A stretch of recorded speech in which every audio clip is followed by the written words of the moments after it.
Welcome to free student house. Students, हम आपकी speed को जल्दी इंक्रीज करने के लिए आपको डेली डिक्टेट कर रहे हैं।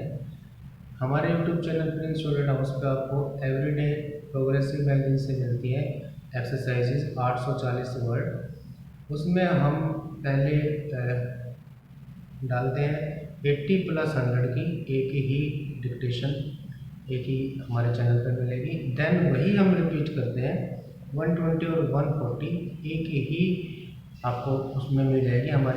हमारे यूट्यूब चैनल पे प्लेलिस्ट में आप देखो प्रोग्रेस स्टूडेंट में, तो वो रिपीट होती हैं। तो वो आप, मेरा अपना मानना है कि आप बहुत जल्दी अच्छी स्पीड करना चाहते तो आउटलाइंस देखिए, प्रैक्टिस कीजिए और फिर पहले हमारी 80 की लिखिए, फिर 100 की, देन दूसरी चला के आप लिखिए 120 plus 140 words minute.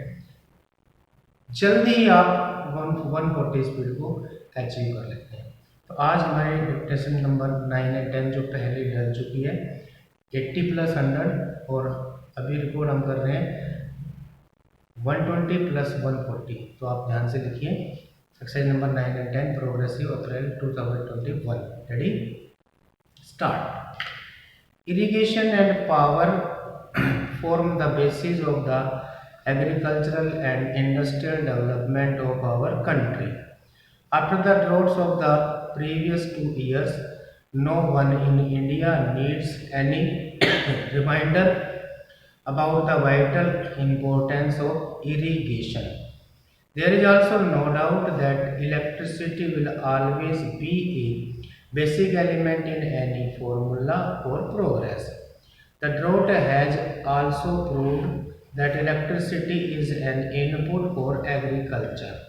I am glad to be here because as engineers, scientists and technologists, you represent the future. As citizens and administrators, we look to you to uncover our natural resources and suggest how best these might be exploited in the national interest. Technology is moving ahead in every direction, and day by day, new opportunities are opening up before all of us. What we need is the availability of large quantities of power at very low prices, which would influence changes in technology and stimulate the development of a new technology. We have vast water resources in the Indo-Gangetic basin, of which I am being constantly reminded by our Minister Dr. K.L. Rao. These must naturally be tapped by irrigation. When one merely thinks of all that our institutions or a board such as yours can do, the prospects are truly exciting and open up new vistas in many areas of national life. You have already mentioned, Mr. President, the importance of electrification, and I am glad to find that some aspect of rural electrification figure on your agenda. In most of our 5 lakh villages, people are still parishioners of daylight and therefore have a short working day. At one time, we hoped that we would be able to electrify at least 1 lakh villages by 1970, which is the Gandhi centenary year. I hope that we will somehow manage to reach this target and will continue to make rapid progress towards bringing electricity to the remaining villages. Today we are able to build a good deal of the generating and transmission equipment which is required, but we have also to improve the economics of our power generation and transmission so as to supply cheap power to needy consumers and yet earn profits on the operations of our electricity undertakings. The development of regional grids will assist in optimizing the distribution system. This will be a great help to enrich all of us and yield better and quicker results. Next para. Only a fraction of the cultivated area is at present irrigated. Mr. President have remarked that we can double the acreage under irrigation so that cropping can be extended. The amount of land available is fixed, but the pressure on the available land is steadily increasing. There is no alternative, therefore, to increasing the efficiency of land utilization and getting higher productivity per acre. Irrigation is one means towards the end. It is important that we utilize fully and rapidly such irrigation potential as has been already created. I think this requires much closer association than is generally found between the irrigation engineer, the agronomist and the farm extension worker. Planning for the utilization of water must commence at the time an irrigation project is conceived. It cannot be left to be taken up when construction is advanced or after storage has been completed.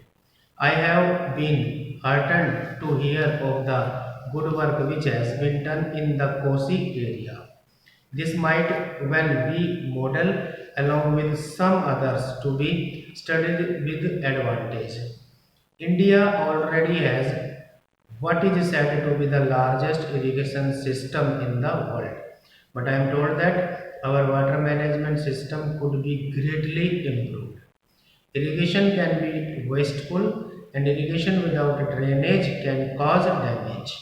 Water management and soil conservation constitutes sciences in themselves and I am happy that you are holding a symposium on the problem of water management. Our rivers and our groundwater are national assets which we must use to the best overall advantage. I am deeply concerned that there has sometimes been a controversy what are termed interstate river waters. I am sure that technical solutions can be found to safeguard the legitimate interest of every region or state and that these matters are best considered in a national or scientific manner rather than on the basis of emotion. There is one other aspect perhaps not directly related to your conference on which I should like to touch. The development of irrigation, especially in the arid tracts, is often a starting point of an economic and social revolution. It demands more tractive power and creates new demands for roads, markets, and processing and storage facilities.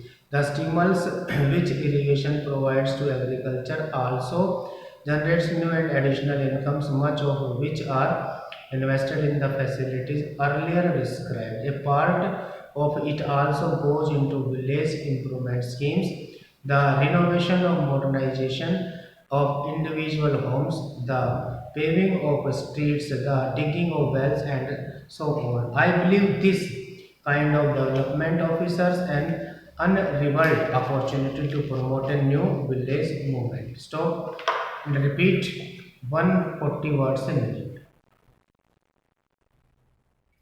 Ready? Start. Irrigation and power form the basis of the agricultural and industrial development of our country. After the droughts of the previous 2 years, no one in India needs any reminder about the vital importance of irrigation. There is also no doubt that electricity will always be a basic element in any formula for progress. The drought has also proved that electricity is an input for agriculture. I am glad to be here because an engineer, scientist and technologist, you represent the future. As citizens and administrators, we look to you to uncover our natural resources and suggest how best these might be exploited in the national interest. Technology is moving ahead in every direction and day by day new opportunities are opening up before all of us. What we need is the availability of large quantities of power at very low prices which would influence changes in technology and stimulate the development of a new technology.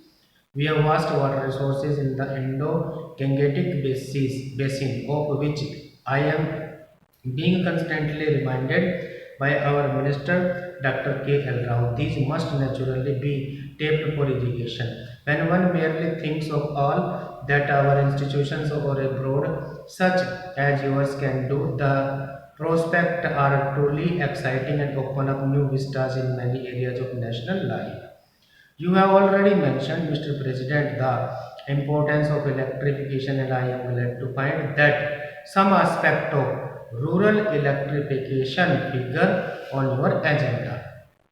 In most of our 5 lakh villages, people are still prisoners of daylight and therefore have a short working day. At one time, we hoped that we would be able to electrify at least 1 lakh villages by 1970, which is the Gandhi centenary year. I still hope that we will somehow manage to reach this target and will continue to make rapid progress towards bringing electricity to the remaining villages.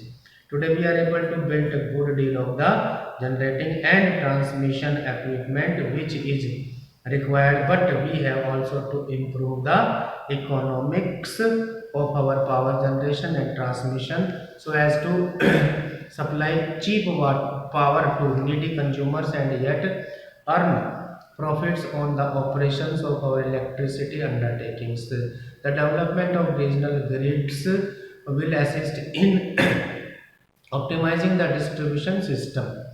This will be a great help to enrich all of us and yield better and quicker results. Next para, only a fraction of the cultivated area is at present irrigated. You, Mr. President, have remarked that we can double the acreage under irrigation so that cropping can be extended. The amount of land available is fixed, but the pressure on the available land is steadily increasing. There is no alternative, therefore, to increasing the efficiency of land utilization and getting higher productivity per acre. Irrigation is one means towards this, and it is important that we utilize fully and rapidly such irrigation potential as has been already created. I think this requires much closer association than is generally found between the irrigation engineer, the agronomist, and the farm extension worker. Planning for the utilization of water must commence at the time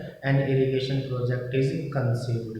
It cannot be left to be taken up when construction is advanced or after storage has been completed. I have been heartened to hear of the good work which has been done in the Kosi area.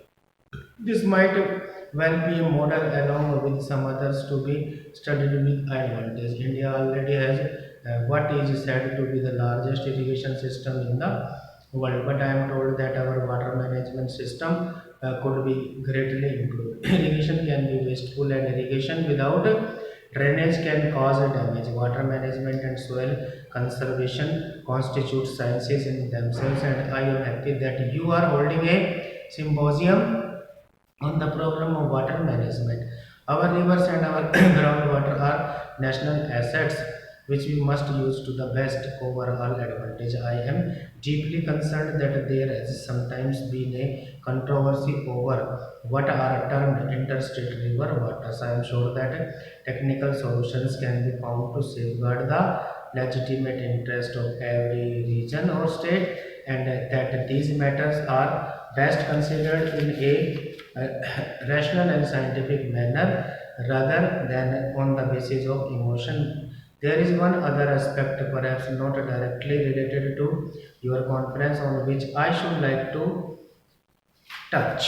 The development of irrigation, especially in arid tracts, is often a starting point of an economic and social revolution. It demands more tractive power and creates new demands for roads, markets, and processing and storage facilities. The stimulus which irrigation provides to agriculture also generates new and additional incomes, much of which are invested in the facilities earlier described. A part of it also goes into village improvement schemes, the renovation and modernization of individual homes, the paving of streets, the digging of wells, and so on.